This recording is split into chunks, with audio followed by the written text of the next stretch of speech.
जय मां Saraswati recording studio तेलिया हाट। महिमा तो हर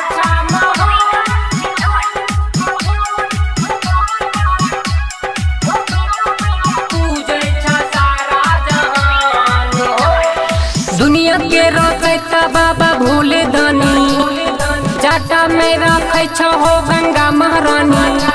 जे पूजे छा मन से तन मन धन से दै हो बाबा ओकरा वरदान हो।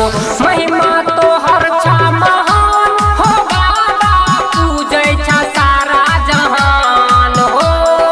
महिमा तो हर छा महान हो बाबा, पूजे छा सारा जहान हो।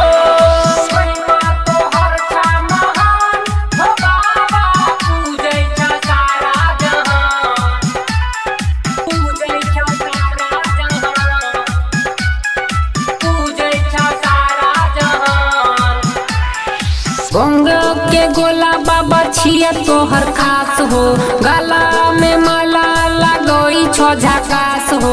भांगा के गोला बाबा छिया तोहर खास हो, गला में माला लगोई छो झकास हो।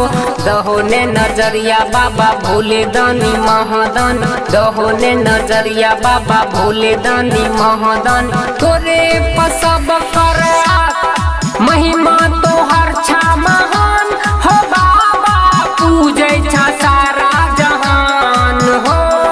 महिमा तो हर छा महान हो बाबा, पूजे छा सारा जहान हो।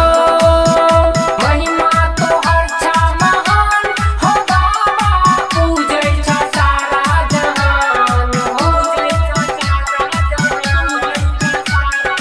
पूजे छा सारा जहान हो।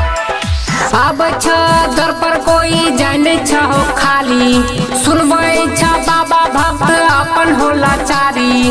अब दर पर कोई जाने हो खाली, सुनबै बाबा भक्त अपन होला चारी। हीरा पर नजर डाला, सन्नी पर हाथ फेरा, जब पैसा विकास तोहरे नाम। महिमा तो हर छा महान हो बाबा, पूजे छा सारा जहान हो। महिमा तो हर छा महान हो बाबा, पूजे छा सारा जहान हो। जय मां सरस्वती रिकॉर्डिंग स्टूडियो तेलिया हाट।